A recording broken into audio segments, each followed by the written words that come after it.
Hey guys, so Lord here, back again with another review. Today we'll be taking a look at the Hasbro Transformers War for Cybertron Kingdom Amazon exclusive Deluxe Class Terrorsaur. But before we get started here, I would first like to give a shout out to my good buddy Evil Villain for helping me get a hold of this figure. I will leave a link in the description below to his Instagram. But before we get into it, let us first take a look-see at both the front and the back of the packaging. So without further ado, let's get into it. Now before we get into the meat and taters of this review, Terrorsaur does include two accessories. His blaster, which I will give him before we move on to size comparisons in just a moment, and the infamous golden disc, that which led Dinobot to his unfortunate demise in both Kingdom and the original Beast Wars series. Now, I like this. I like having this, but it is just thin plastic. Would have liked maybe, just maybe, if this was vac metal. Had some vac metal paint on it to give it a nice shiny gold, as opposed to this just kind of cheap looking dollar store pirate coin gold, but whatever. It is what it is. But taking a closer look at Terrorsaur here, one thing to mention: his little blades on his arms here, these are hidden, kind of, in the package in some tissue paper. You are going to want to double check and make sure you have both of these. There are two of them, one for each side. They are very, very tiny. They plug into his arms. I don't really think they're meant to be accessories. I just think that they made them detachable to save money on the mold. Which is fine, but they could have made them a little bit more obvious. But, yeah, man, I really dig this guy. I will say he does suffer a little bit from mold degradation, but it's not terrible. I've definitely seen worse. I'd say, if anything, his feet are a little loose, but that's not anything a little bit of Elmer's glue can fix. If you watch my Thaylog, the NECA Gargoyles Thaylog video I did last week, you know that that can actually work wonders for loose joints. So I would advise, if you have some loose joints on this guy, maybe hit him with a little bit of that. Should stiffen right up. I think that's actually where I've heard that from too, is the Transformers guys. They talk about putting some of that on ball joints and whatnot to tighten them up a little bit. But this guy looks awesome, man. He's basically the Starscream of the Predacons. He looks great. He's got his wings on his back, and if you wanted to, you can fold them out so he can take flight. You can't fold his wings up like Airazor, but you can fold them up a little bit, and they do look good. Look really good. A little bit loose in places, but not terrible. But as far as articulation on this guy goes, his head will look side to side. He can look up and down a little bit. His shoulders go out, back down, forward, back, bicep swivel, single joint at the elbow. He still has the kind of up and down hinges in the wrists that Airazor had due to transformation. There's a waist swivel. His hips, if I can move that out of the way, kick out to the side, back down, forward, back, thigh cut. No, he's got it down in the knee, I forgot. Single joint at the knee, and then he's got the ball joint in the feet, which give him a little bit of ankle rocker, and up and down, mostly though. And I forgot to flip his feet around. How about that? There we go. That's how he's supposed to look. I guess you could have it either or. Doesn't really matter. I think he was packaged with these feet for beast mode, and I guess these are supposed to be robot mode? I don't know. You decide. It's your toy. Do what you want with it. But with that being said, I gotta tell you, for a retool of Airazor, there's very little Airazor left on this guy.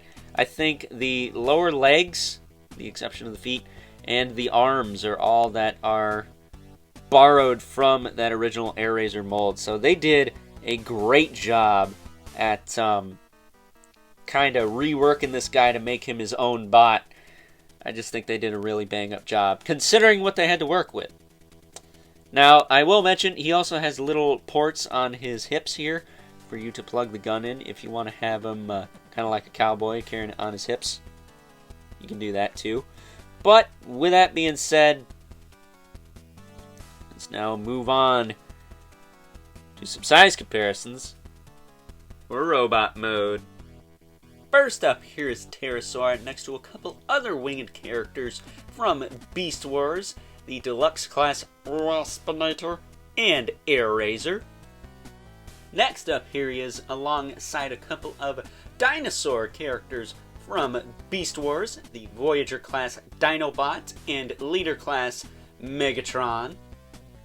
And last but certainly not least, we have our two regulars, the Mythic Legion's Brother Mandibulus, the 11 Spawn, who as usual towers over everyone. So with that being said, let's get Terrorsaur transformed and take a closer look at his beast mode. Taking a closer look at Terrorsaur's beast mode here, you can see that based off the name Terrorsaur, he is of course none other than a pterodactyl, or Pterodon if you want to be scientifically correct. And much like I said with the Air-Razor, I'd like to see some custom repaints of that figure. The same goes for this guy. I'd actually like to see this guy painted in green as a bit of an homage to Sauron from the X-Men, or the Pterodactyl Man from Scooby-Doo. There's a pterodactyl ghost. I don't remember. It's a blur. Or, better yet, I'd like to see someone paint this guy to look like Petrie from The Land Before Time, because if you guys know me, you know I love me a good Don Bluth movie, but I'm going on a tangent here. Terrorsaur's gun does store on his hip here. Looks pretty good. I'll put that back on before we do some size comparisons for this mode. But as you can see, his little blades that were on his arms remain in the same spot. He does not have the little circular ports on his legs like Air-Razor had, so you can't put those anywhere but there. I was curious if you could maybe put those blades up here, because they almost look like the claws on the wings, but doesn't look like you can, so I'd just leave them there. Or, you know, you could give him some heel spurs maybe with those. Help keep his feet in position. But, yeah, pretty much the same exact transformation as Air-Razor with a couple of exceptions. And at the end of the day, you do get a very different result. This guy doesn't even look like the same mold, with the exception of maybe some of the parts in the arms and legs, as I mentioned before in robot mode. But Hasbro did a really kick-butt job with this guy. I love how he came out. He looks fantastic. Again, the quality is a little bit compared to Air-Razor. I would say it's definitely better on Air-Razor than this guy, but he does suffer from mold degradation, which hasn't been a common problem, for me anyways. So, you know, a little bit here and there is not too bad. I still really like this guy in both modes. But as far as articulation in this mode goes, his head can look up and down, side to side, and his beak here, or mouth, whatever you want to call it, can open up. So he can squawk, because that's what he does every time he says terrorize. He can't just say terrorize, he has to say terrorize. Kind of reminds me of Eon from the Rankin Bass movie Rudolph Shiny New Year, to be honest with you. All these obscure movie references in one video. Where else are you going to get that, huh? But as far as his wings go, they do hinge up and down really tight on the hinge closest to the body. And then they do kind of pose around towards the middle there. Not a whole lot, but just a little bit. Mostly because you got to keep the wings locked in place. But you could always detach them and get a little extra posability out of that. And then out here, yeah, that happens. Just like in Beast Mode. The wings do have a tendency to pop off, but they do rotate. They aren't really loose, so I don't really know why they pop off. I'm guessing it's just they don't have as tight of a snap on the little pin on the back that maybe they should. I think if this was a little bit more exaggerated of a mushroom tip, watch it. I see you go into the comments to write something naughty. But if this was a better mushroom peg, this would probably stay on here, no problem. And then he also has ball jointed feet, and of course you can adjust these to straighten them out or whatnot, which he's a pterodactyl. Most pterodactyls do have their legs down like that anyways, so there you have it. I will say the other thing, the legs don't seem to tab in as securely as they do on AirRaiser, neither do the arms. That's the one, I guess, downside with this figure, if I had any gripes. The arms and legs don't tab in as tight, but they do stay in place. And I will mention, shout out again to my buddy Evil Villain for pointing this out, the wings, at least on mine and his, were attached backwards. So you gotta remove them at the friction hinge here and kind of flip them. And that way you have the gap on the underside of this friction hinge on the bottom instead of the top. It just looks better aesthetically. And since he mentioned that, I took a second look at my AirRaiser, and I had the wings transform wrong in her review.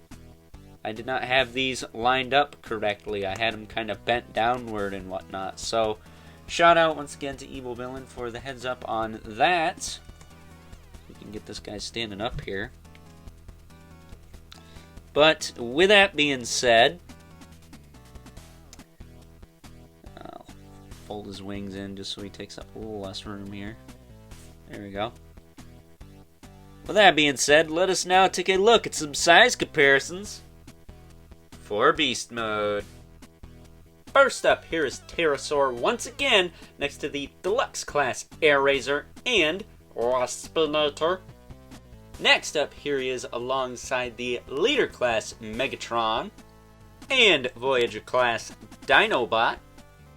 And last but certainly not least, we have our two regulars, the Mythic Legion's Brother Mandibulus, the 11th Spawn, who as usual towers over everyone. So with that being said, let's get Terrorsaur transformed back into his robot mode and wrap things up. Some final thoughts. Overall, and much like AirRaiser, Terrorsaur here is another excellent addition to the Transformers War for Cybertron Kingdom series, although not without his shortcomings. He does unfortunately suffer a little bit from mold degradation since he does reuse a lot from AirRaiser. However, I still really love this figure, and if you are like me and trying to complete the core Maximal and Predacon teams, you definitely need to track this guy down and pick him up. Really, the only major gripe I have with this figure is that he was an Amazon exclusive. Kind of weird that a pretty main character like Terrorsaur did not see a retail release, but who knows, maybe he will be re-released in the Transformers Legacy line. That said, I am very much looking forward to Tarantulas and Inferno at some point this year when they finally come out. So, with that being said, I hope you guys enjoyed this review, and if you are so inclined, please don't forget to comment, like, subscribe, and hit the bell so you know whenever I upload more reviews like this one. And once again, very special shout out to my good buddy Evil Villain. I will leave a link in the description below so you can check him out on Instagram. Show him some love, tell him Overlord sent ya. And while you're at it, why don't you hit me up on Instagram at Overlord Productions. But, as always, keep the comments civil, because the world sucks enough as it is. And until next time, I'll catch you guys later.